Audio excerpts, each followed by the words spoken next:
Hello there, it is Friday, of course the first week of the first month of the year 2018. A very good evening and a warm welcome to the program. This is Friday Briefing right here on KTN. My name is Yusuf Ibrahim, still standing in for Betty Chalo.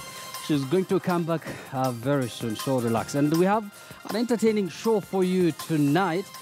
And before I introduce my guests tonight, remember we're also going to touch on the hard news. President Uhuru Kenyatta today announced a number of his cabinet secretaries who have been nominated for various portfolios. 6 of them are older names, but 3 names are new. They include the former Turkana Senator John Munyes. They also include former Marsabit Governor Uhuru Yatani and the immediate former DPP Keriako Tobiko. We'll have that story in detail for you tonight.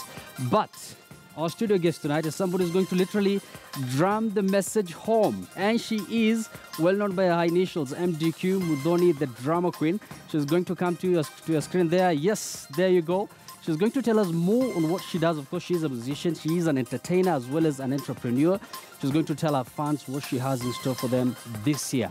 And tonight as well, we have your favorite segment, that is Mind Your Language. And Willis Ochieng is going to join me live from Kisumu shortly. All this within the program. Once again, this is Friday Briefing. But first things first, let's go straight to our highlights tonight. For position of Cabinet Secretary, the Honorable John Munyes, the Honorable Uhuru Yatani, and Mr. Keriako Tobiko. Agonizing wait for 13 cabinet secretaries as Uhuru plans to replace at least 3 of them. This is the start of an exercise that will ensure a 1-to-1 textbook ratio. Head teachers and middlemen cut out of the books business as new policy kicks in.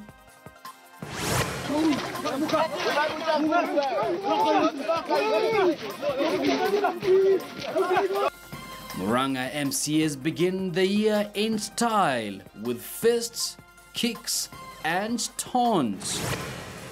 There is no financial burden that stops our citizens from accessing the services in our hospitals as long as they have membered themselves with the program. And tonight, leading the park, Makueni County launches universal health services for its residents.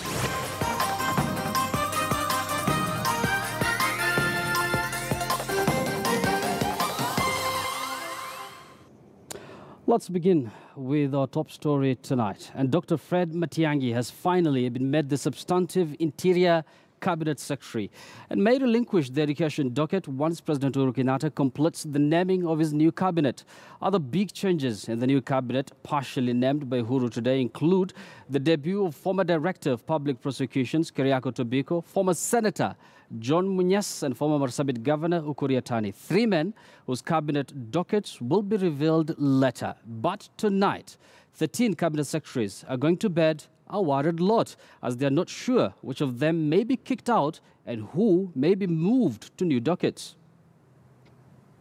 I wish to name a few of those who I wish would join me in working together to fulfill our agenda. In his New Year message to Kenyans, President Uhuru Kenyatta said he will be unveiling the new cabinet in coming weeks to implement the Big Four agenda and other transformative programs during his second term. The 6 cabinet secretaries retained by Kenyatta are Henry Rotich for National Treasury. Dr. Fred Matiang'i was appointed to the Interior Ministry and will also act as Cabinet Secretary Education. Joe Musheru has been retained in ICT, Najib Balala in Tourism, and Charles Keter in Energy. Uhuru nominated Director of Public Prosecutions Keriako Tobiko to the cabinet.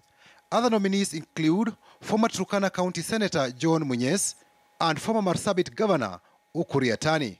I have today accepted the resignation of Mr. Keriako Tobiko as Director of Public Prosecution under Article 158(9) of the Constitution of Kenya, 2010. 13 cabinet secretaries will be having a sleepless night. Their fate in government remains unclear. They are Amin Abdallah, Foreign Affairs, Rachel Omamo, Defense, Mwangi Kiunjuri, Devolution and Planning, Eugene Wamalwa, Water and Irrigation, Professor Jacob Kaimenyi, Lands, Willie Bett, Agriculture, Adan Mohammed, Industrialization, Dr. Cleopa Mailu, Health, Dan Kazungu, Mining, Hassan Wario, Sports, Arts and Culture, Phyllis Kandie, Labor and East Africa Community Affairs, Professor Judy Wahungu, Environment, and Cecily Kariuki, Public Service, Youth and Gender Affairs. I will be making further announcements to fill cabinet positions, to fill the positions of principal secretaries, as well as our sagas, as we continue to populate the government. I think he's trying to get a team that is really going to drive his agenda. Remember, in his New Year address, he did also mention, and even on Jamhuri Day, he did mention the 4 pillars that he wants to be his legacy: the vision, the manufacturing sector, the housing, food security, and healthcare. That is a vote of confidence on the 6 that have been retained. That is what is for sure, that at least for them, their jobs are secure. And it does not mean that the other 13 will not make it, but you know, the truth of the matter is that after every election, all of the 19 that were there were not guaranteed, because you serve at the pleasure of the president. Why would he bring agony to the remaining ministers and to their families and to people who love them and to other Kenyans? And why would he put the country under suspense? These are things you should be clear about.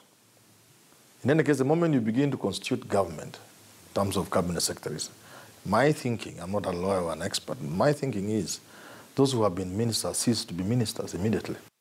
In 2013, when Uhuru named cabinet, he was accompanied by Deputy President William Ruto in all the announcements. In fact, the duo's dress code was similar, a Barack Obama challenge sort of. This time round, when the president made a surprise media briefing on the new cabinet, Deputy President William Ruto was missing in action, despite the fact that he is back in the country. Maybe some warmth is disappearing between them, but maybe it's just normal. Maybe it was excitement of first term in office.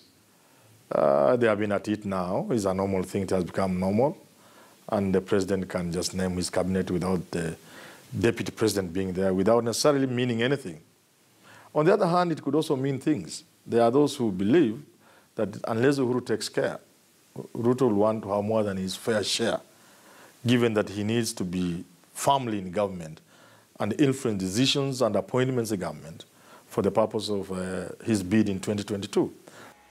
In other appointments, Joseph Kinyua was retained as head of public service. Rift Valley Regional Coordinator Wanyama Musiambo was promoted and will now deputize Kinyua. Nzioka Waita has been appointed Chief of Staff and head of the President's Delivery Unit. Former Nakuru Governor Kenneth Mbugua has been appointed State House Controller. Uhuru Kenyatta had promised Mbugua a government appointment after he was trounced by